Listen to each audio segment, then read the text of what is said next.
একে একে 5 জন নবীর কথা উল্লেখ করলেন এবং আলাদা আলাদাভাবে প্রত্যেক নবীর মুখ দিয়ে ঘোষণা দিয়ে নিচ্ছেন যে আমি হচ্ছি তোমাদের জন্য আমানতদার রাসূল।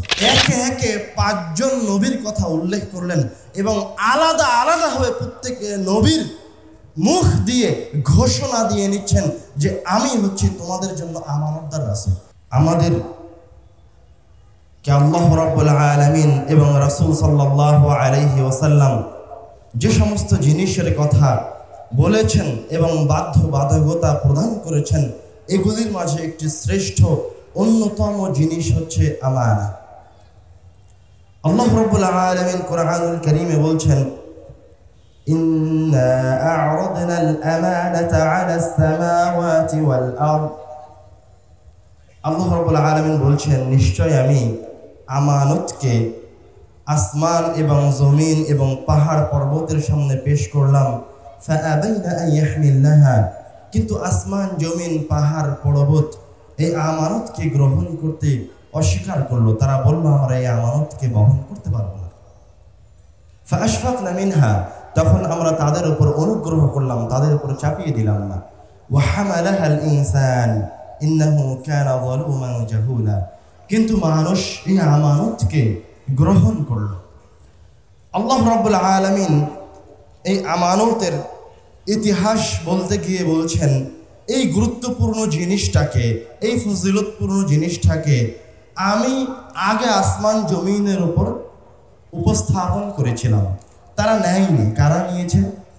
মানুষ নিয়েছে। তো মানুষ যে নিল, বিনিময়ে যে আল্লাহ রাব্বুল আলামিন মানুষের প্রশংসা করবেন, আল্লাহ রাব্বুল আলামিন বিনিময়ে মানুষের প্রশংসা না করে আল্লাহ রাব্বুল আলামিন উল্টো মানুষকে উদ্দেশ্য করে বলছেন, ইন্নাহু যালুমান জাহুলা, নিশ্চয় মানুষ বড় জাহেল, মানুষ বড় যালুমান জালেম, জাহুলা জাহেল, মূর্খ। কথা বুঝতে পারছেন কি? আল্লাহ রাব্বুল আলামিন প্রশংসা না করে উল্টা নিন্দা করছেন। কেন? কেননা আল্লাহ রাব্বুল আলামিন যে আমানতটা প্রদান করেছেন, এতটা মহান জিনিস, এতটা বড় জিনিস, এতটা মর্যাদাবান জিনিস যে এটা অধিকাংশ মানুষই বহন করতে পারবে না। অধিকাংশ মানুষ এই আমানত বহন করার সৌভাগ্য অর্জন করতে পারবে না। এই জন্য আল্লাহ রাব্বুল আলামিন অধিকাংশ মানুষের দিকে লক্ষ্য রেখে উল্টো মানুষকে, তাদেরকে উদ্দেশ্য করে বলছেন তারা হচ্ছে জালেম, তারা হচ্ছে অত্যাচারী। মানুষ হচ্ছে অত্যাচারী, মানুষ হচ্ছে জাহেল, মানুষ হচ্ছে মূর্খ। এখন যদি কোনো ব্যক্তি বলে যে আমি একজন সৎ মুসলমান হিসেবে আমানতকে বহন করতে চাই, তাহলে সে কি করবে? সে কথাও আল্লাহ রাব্বুল আলামিন এই আয়াতের মাঝেই বলে দিয়েছেন। যদি একটু দূরদৃষ্টি দিয়ে আয়াতের দিকে তাকান, তাহলে দেখবেন আল্লাহ রাব্বুল আলামিন বিপরীত সিফাত বলেছেন। আল্লাহ রাব্বুল আলামিন বললেন মানুষ বড় জালেম, জাহেল। এখন বিপরীতে যদি আপনি আমানতকে বহন করতে চান, তাহলে জালেমের বিপরীত, অত্যাচারের বিপরীত কোন সিফাত গ্রহণ করতে হবে? ইনসাফ, আদালত, ন্যায় পরায়ণতা গ্রহণ করতে হবে। তো কেউ যদি মনে করে আমি আল্লাহ রাব্বুল আলামিনের এই আমানতকে বহন করতে চাই, আমি একজন সৎ মুসলমান, তাহলে প্রথম যে সিফাত তার মাঝে নিয়ে আসতে হবে সেটা হচ্ছে আদালত, সেটা হচ্ছে ন্যায় পরায়ণতা, ইনসাফ, যেটা জুলমের বিপরীত। আরেকটা সিফাত তার মাঝে নিয়ে আসতে হবে, সেটা হচ্ছে জাহালা, মূর্খতার বিপরীত। মূর্খতার বিপরীত কি? তাকে জ্ঞান অর্জন করতে হবে, ইলম অর্জন করতে হবে। এই দুইটা জিনিসকে যখন একজন ব্যক্তি তার মাঝে নিয়ে আসতে পারবে, তখন সে আমানত বহন করতে পারবে। আমানতের গুরুত্ব যদি আপনারা আরেকটু স্পষ্ট হতে চান, তাহলে আমরা রাসূল সাল্লাল্লাহু আলাইহি ওয়াসাল্লামের একটা হাদিসকে উল্লেখ করব। রাসূল সাল্লাল্লাহু আলাইহি ওয়াসাল্লাম বলছেন, আনাস রাদিয়াল্লাহু তাআলা আনহু বলছেন, যখনই রাসূল সাল্লাল্লাহু আলাইহি ওয়াসাল্লাম আমাদের সামনে খুতবা দিতেন, নসিহা পেশ করতেন, তখন তার অধিকাংশ বক্তব্যে এই বাক্যটি বলতেন,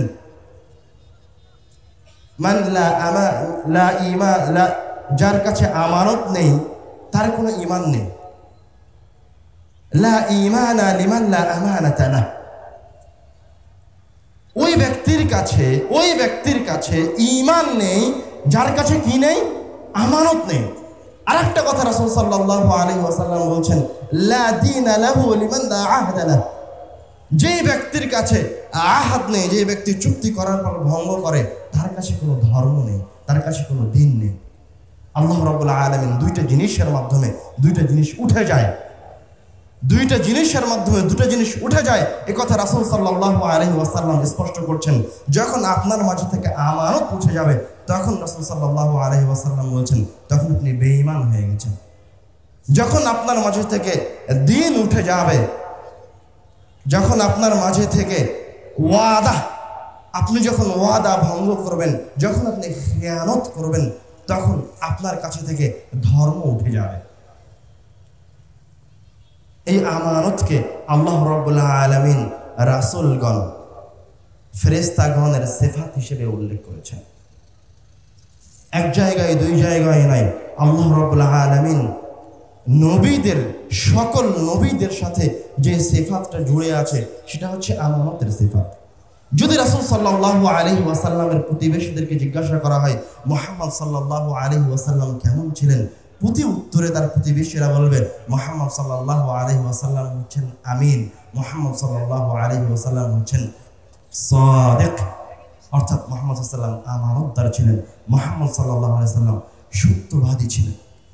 শুধু তাই নয়, সূরা শুআরাতে আল্লাহ রাব্বুল আলামিন একে একে 5 জন নবীর কথা উল্লেখ করলেন এবং আলাদা আলাদাভাবে প্রত্যেক নবীর মুখ দিয়ে ঘোষণা দিয়ে নিচ্ছেন যে আমি হচ্ছি তোমাদের জন্য আমানতদার রাসূল।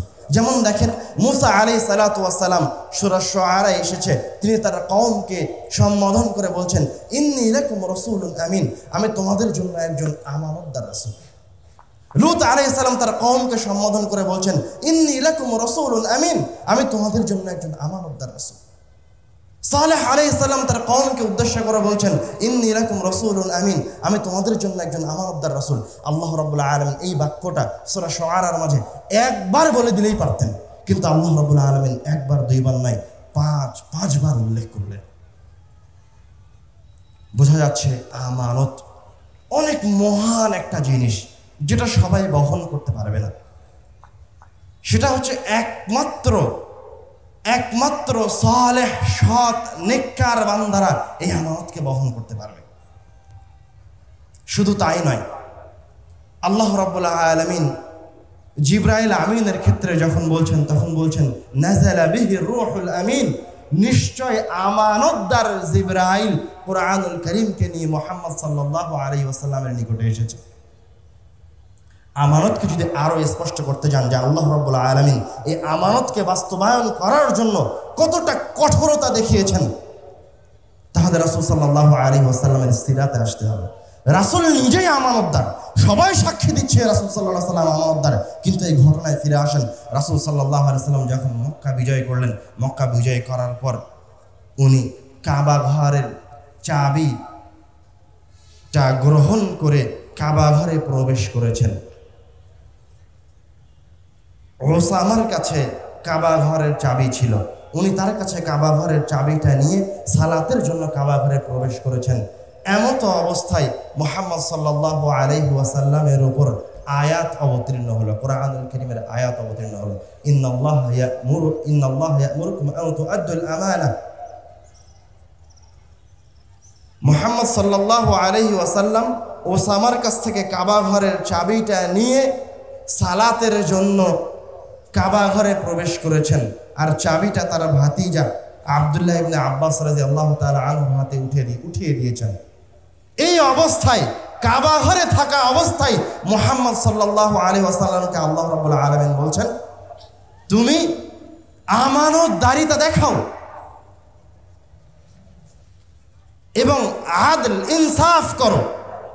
তো এই জায়গায় রাসূল সাল্লাল্লাহু আলাইহি ওয়াসাল্লাম ইনসাফের, আদালতের, আমানতের কি খেয়ানত করলেন?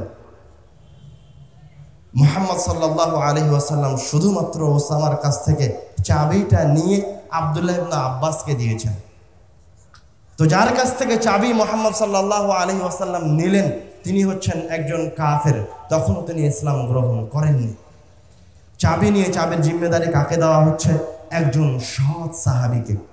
যে সাহাবীকে রাসূল সাল্লাল্লাহু আলাইহি ওয়াসাল্লাম নিজে বুকে চেপে ধরে তার জন্য দোয়া করেছেন, আল্লাহুম্মা ফাক্কিহু ফিদ্দীন ওয়া আল্লিমহু তা'বিল, হে আল্লাহ আপনি ইবনে আব্বাসকে দ্বীনের জ্ঞান দান করুন এবং তাকে তা'বিল করার সক্ষমতা দান করুন। এরকম একজন মহিমান্বিত সাহাবীর হাতে রাসূল সাল্লাল্লাহু আলাইহি ওয়াসাল্লাম কাবা ঘরের চাবি তুলে দিয়েছেন। এতটুকুতেই আল্লাহ রাব্বুল আলামিন আসমান থেকে আয়াত অবতীর্ণ করলেন যে তুমি কি করো, আমানতদারিতা অবলম্বন করো, আদালত দেখো।